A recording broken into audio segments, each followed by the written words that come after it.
Hello everyone, welcome back to Aarti's garden.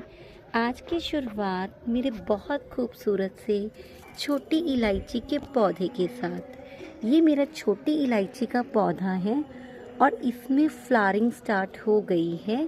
वैसे तो देखिए मई में भी अप्रैल मई में इसके ऊपर फ्लावरिंग हुई थी, लेकिन हमारे यहाँ नॉर्थ इंडिया में इतनी ज़्यादा गर्मी थी जिसके वजह से वो सारे फ्लावर्स झड़ गई। हीट वेव बहुत ज़्यादा थी, इतनी लू थी कि इसकी फ्लावरिंग टिकी ही नहीं। लेकिन अब दोबारा रेनी सीज़न में जैसे ही स्टार्ट हुआ है, इसके ऊपर फिर से फ्लावरिंग स्टार्ट हो गई है और हो सकता है कि शायद इस बार इसमें इलायची भी बन जाए। और देखिए इसमें ग्रीनरी, वैसे तो देखिए इलायची के जो पत्ते हैं ये भी बहुत यूज़फुल हैं। इन्हें आप चाय में डाल सकते हैं, यूज़ कर सकते हैं चाय बनाते हुए। लेकिन फिर भी मैं देखना चाहती हूँ कि हमारे यहाँ नॉर्थ इंडिया में प्लांट तो देखिए लगाना इजी हो गया है, क्योंकि मेरे प्लांट की बहुत अच्छी ग्रोथ चल रही है। और देखिए हर जगह पर, यहाँ भी दिखाती हूँ, देखिए कितनी अच्छी फ्लावरिंग भी हो रही है। लेकिन ये नहीं पता कि इलायची लग पाएगी या नहीं।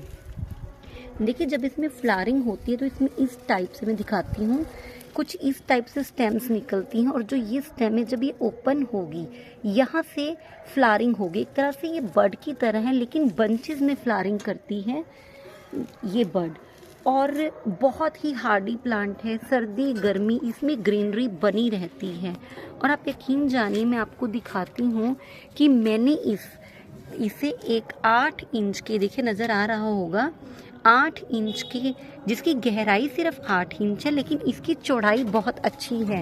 क्योंकि जो इलायची का पौधा आपने लगाना है, या तो इसे ज़मीन में लगाइए, या फिर इसे अगर आप कंटेनर में किसी पॉट में लगाना चाहते हैं तो ऐसे पॉट का सिलेक्शन कीजिए जिसकी गहराई भले ही बहुत ज़्यादा ना हो, लेकिन उसकी चौड़ाई अच्छी होनी चाहिए। क्योंकि ये प्लांट बहुत तेज़ी से बढ़ता है, इतनी तेज़ी से फैलता है ये प्लांट। अगर ज़मीन में लगा हो तो इसकी हाइट भी बहुत अच्छी चली जाती है, लेकिन क्योंकि कंटेनर में लगा हुआ है तो इसकी हाइट मेरे यहाँ 2 से 2.5 इंच तक ही है। लेकिन मैं चाहती हूँ कि चाहे इसमें 2-4 ही इलायची बने, लेकिन ज़रूर लगनी चाहिए, ताकि हमें ये पता चल सके कि नॉर्थ इंडिया में भी इलायची इजीली लग सकती है। क्योंकि इसकी देखिए बहुत ज़्यादा केयर नहीं है। मैं इसमें कभी कभार सिर्फ एक लिक्विड फर्टिलाइज़र दे देती हूँ, बनाना लिक्विड फर्टिलाइज़र या फिर अनियन पील लिक्विड फर्टिलाइज़र। उसके अलावा कोई बहुत ज़्यादा मैंने इसमें कभी खाद नहीं दी है। उसके बावजूद भी इसकी ग्रीनरी बहुत अच्छी मेंटेन रहती है और बहुत खूबसूरती से ये प्लांट बढ़ रहा है।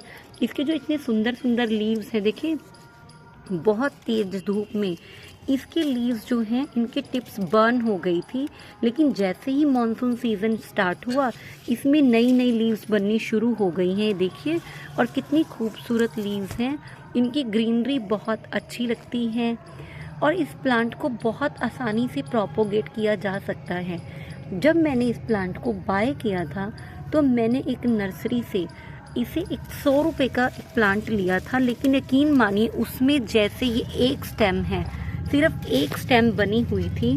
उसके बाद ये 2 से 2.5 साल से, या हो सकता है 3 साल भी हो गए हों, मुझे नहीं याद, लेकिन 2.5-3 साल से मेरे पास प्लांट। और अब देखिए कितना ज़्यादा फैल रहा है। मैं इसको पूरा का पूरा आपको दिखाती हूँ।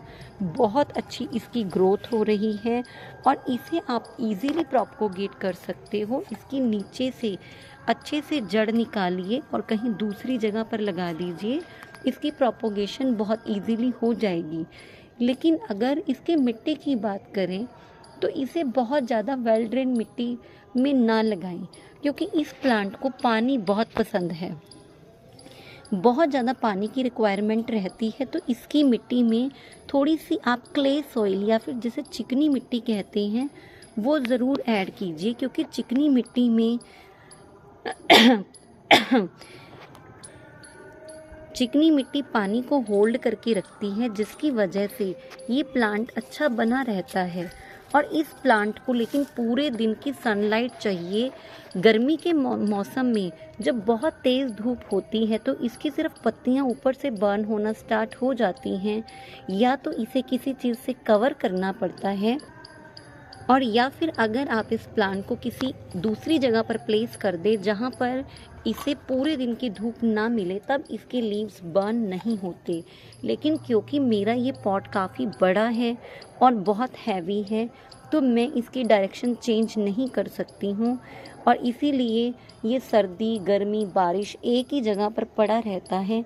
लेकिन इस बार मुझे इस प्लांट से उम्मीद है कि इसमें हो सकता है कि इलायची बन जाए, और अगर इसमें इलायची लगी तो मैं आपके साथ वीडियो ज़रूर शेयर करूँगी। और अगर आप इलायची के प्लांट के बारे में कुछ जानना चाहते हो तो मुझे कमेंट बॉक्स में ज़रूर पूछ सकते हैं आप लोग।